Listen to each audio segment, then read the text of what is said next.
Hello guys, Agu here, and in front of you is the Logitech Z506 surround sound speaker system. And, well, it's the box right now, but let's unbox it in a bit and see what's inside.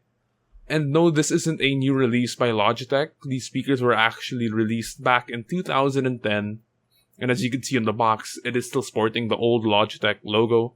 In this video, let's just see how they perform, see if it stacks up to Logitech's newer speakers, and see if it would still be an appropriate choice for you if you're in the market for speakers in 2024. Alright, so if you want to buy these speakers brand new, that might not be possible anymore since these were released 14 years ago. However, you may still find them being sold secondhand, used on the online market. Now, I'm not sure how much they cost brand new, but on the used market, they go for around $100 or in Philippine pesos, around 6,000 pesos. And also, if you look up online material about these speakers, it's kind of odd how few resources there are. In fact, Logitech's own website doesn't even list it as one of their products. You might want to do like a deep search to see more info about them. I think the best way to do this would be to go to online stores and seeing the product info listed there. Okay, so let's quickly go over the build quality of the speakers. Starting with the center channel, it has two woofers and no tweeter. And this is supposed to rest horizontally on your table or surface you want to put it on. There is a plastic base which you can adjust the tilt of, so that if you want your center channel speaker to be firing upwards, you may do that. There are 4 rubber feet to keep it in place. And there's also a nylon or fabric grill, so it's kind of stretchy. Make sure not to press on it too much or it may break. It feels breakable, so it's not metal. Now on to the satellite speaker. Let's start with the main one, which has the power button, which turns the whole system on and off. There is also a volume knob, which, by the way, moves really smoothly. No bumps or anything like that. And there's also a tweeter here and a woofer. So the woofer is where the bass will come out of, and the tweeter is for the higher tones, so like the higher frequencies rather. So for treble and stuff like that. There's also an aux port on the bottom right, so you can attach your headphones or earphones straight into your system. The rest of the satellite speakers are more or less the same, with the exception of the volume knob, the aux port, the connector, and the power button. So more or less the exact same build, entirely out of plastic except for the screws again. There are also 2 rubber feet on the bottom to keep it from sliding. Lastly, the subwoofer is made out of wood. It's pretty small for a subwoofer. However, let's see later how this affects the bass output.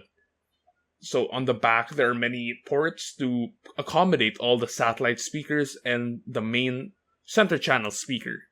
There's also a volume knob, rather a knob that adjusts the power of the bass. So if you want your sound to be really bassy, then you just turn the knob all the way to the right clockwise.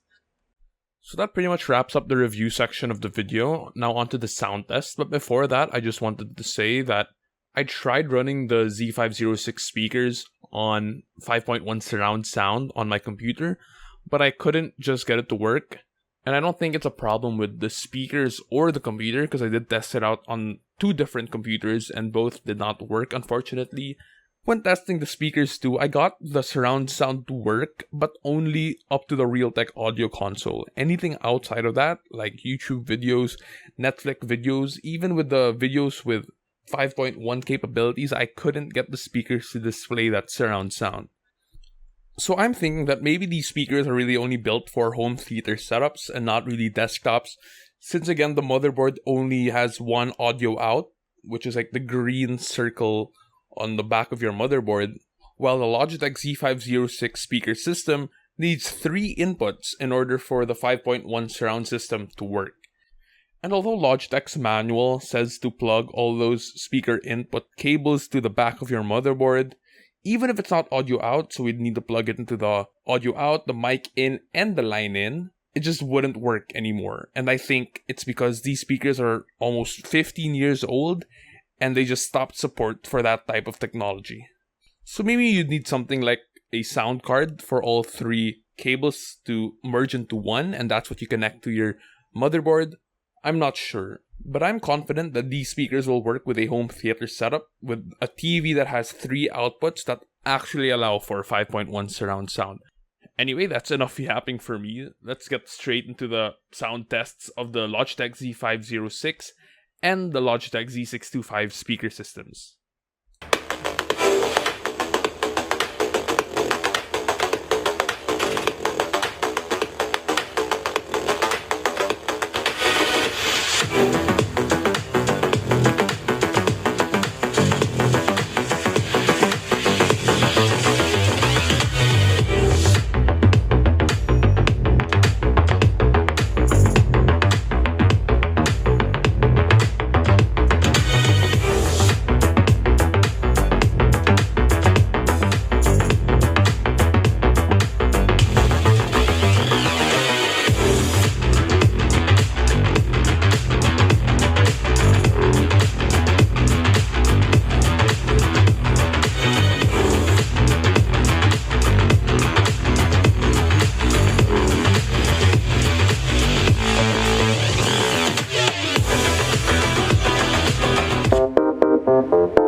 So with this speaker system, I also wanted to try and test how spoken word sounds like. So let's play some human voices. Let's watch a video from Forest Auto Reviews and see how it sounds.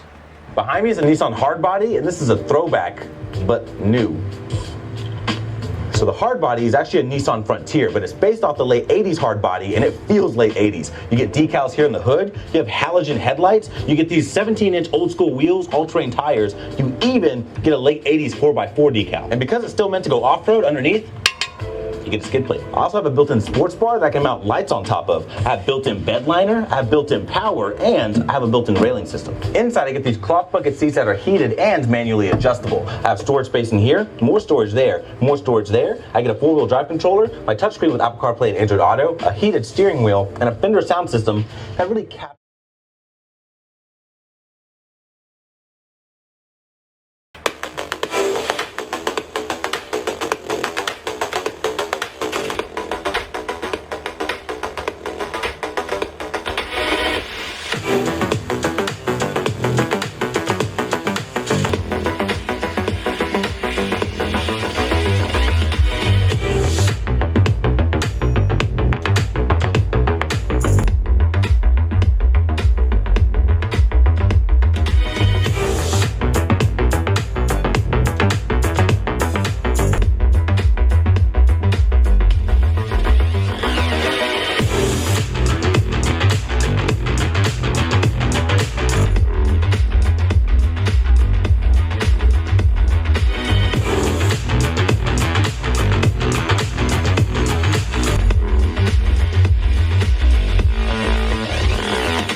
Behind me is a Nissan hardbody, and this is a throwback, but new.